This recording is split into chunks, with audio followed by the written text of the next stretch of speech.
Le ministre de l'Intérieur,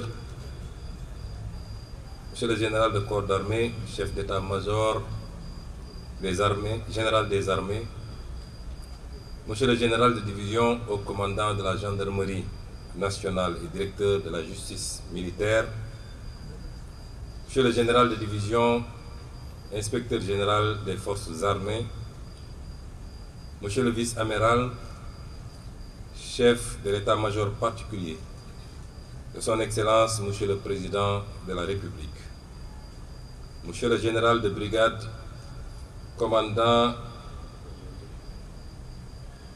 la brigade nationale des sapeurs-pompiers, Madame, Messieurs les officiers généraux, Monsieur le colonel, commandant la zone militaire numéro 1, Monsieur les officiers, sous-officiers et militaires de rang, et militaires du rang, chers grands anciens, mesdames et messieurs, chers invités à vos rangs, titres et qualités. Tout à l'heure, après la projection du film, je me suis retourné vers Monsieur le Semga pour lui poser la question de savoir est-ce que ce film serait projeté à la télévision nationale et dans tous les autres médiums. Il m'a rassuré en me disant que c'était la première et que ça ferait l'objet d'une large diffusion. J'ai posé cette question parce que les Sénégalais aiment leur armée nationale.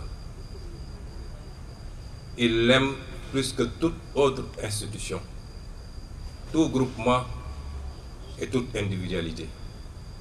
L'armée nationale est certainement l'un des ciments les plus forts de notre consensus national.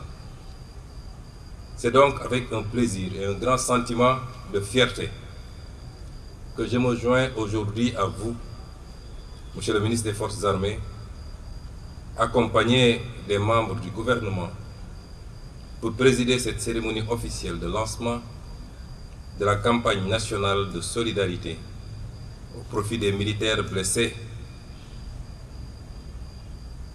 de guerre et des invalides. Je voudrais d'emblée saluer cette belle initiative du chef d'état-major général des armées qui a très vite rencontré l'onction de son Excellence, Monsieur le Président de la République, Bassirou Diomaye Diakhar Faye, chef suprême des armées.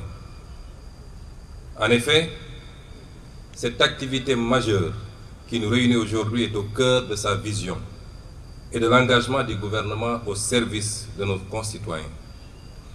Cette initiative incarne les valeurs de patriotisme et de solidarité qui guident au quotidien nos actions et notre engagement citoyen.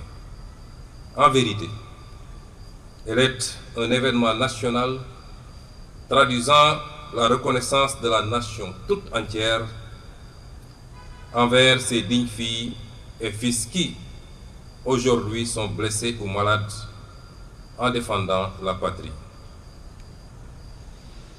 Lorsque M. le ministre des Forces armées m'a saisi pour me demander de présider cette journée, ma première réaction a été de tiquer un peu. Et ma réponse était de dire qu'à mon regard, cet événement c'est tellement important qu'il méritait d'être placé sous la présidence effective de son Excellence, Monsieur le Président de la République, chef suprême des armées.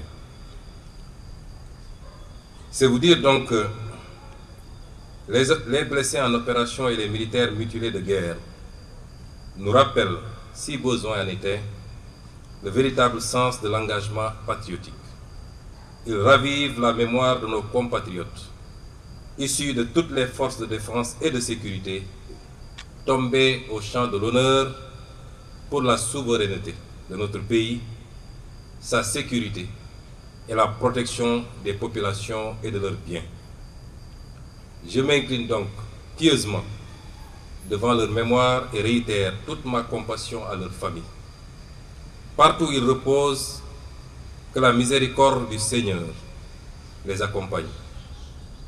Ils nous démontrent surtout, par l'exemple, le besoin de développer une grande résilience au niveau individuel et sur le plan national, dans un contexte international de plus en plus complexe et imprévisible.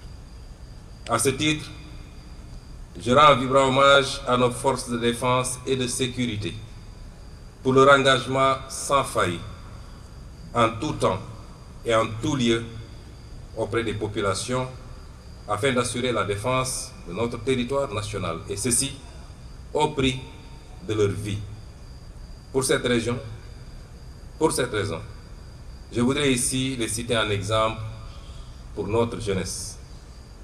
Ma présence parmi vous montre à suffisance la volonté du chef suprême des armées et du gouvernement d'être davantage plus près de ses filles et fils de la nation et de leurs familles. Je salue l'effort au quotidien des armées dont les actions viennent s'adjoindre aux mesures déjà prises par le gouvernement pour la revalorisation des pensions d'invalidité, la modernisation du mécanisme de la prise en charge médicale et l'octroi de logements pour les décédés en opération. Au demeurant, cette nouvelle initiative offre à ces valeureux djambars l'opportunité de poursuivre leur contribution au développement économique et social de notre pays. C'est pourquoi je me félicite de l'approche transparente et pragmatique d'identification de projets structurants par les concernés eux-mêmes en relation avec les experts de l'Agence pour la réinsertion sociale des militaires. Dans cette perspective, je vous invite, chers djambars, à vous organiser autour d'une entité fédératrice et à vous engager pour un emploi optimal des ressources qui seront mobilisées. Au-delà de l'autonomie procurée, cette démarche vous offre l'opportunité de vous insérer dans l'environnement économique actuel et à jouer votre rôle en parfaite harmonie avec les initiatives gouvernementales. Je puis vous assurer du soutien indéfectible du chef suprême des armées et à tous les services du gouvernement dans la mise en œuvre de cette belle initiative.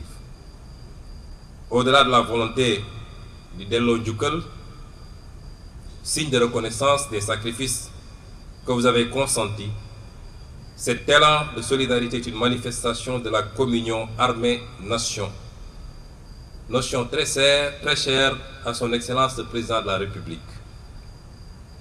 Et les armées auront constaté que depuis l'avènement de son Excellence à la magistrature suprême, rien quasiment ne se fait dans ce pays sans l'implication directe des armées. Une valeur cardinale traduisant toute la fierté de nos compatriotes pour le professionnalisme de leur armée et qui constitue un véritable levier de construction citoyenne. Ainsi, j'invite tous nos compatriotes, en commençant par les membres du gouvernement et tous ceux qui sont investis d'une responsabilité, à se joindre aux armées pour soutenir nos djambars frappés d'invalidité dans le financement de projets viables et durables.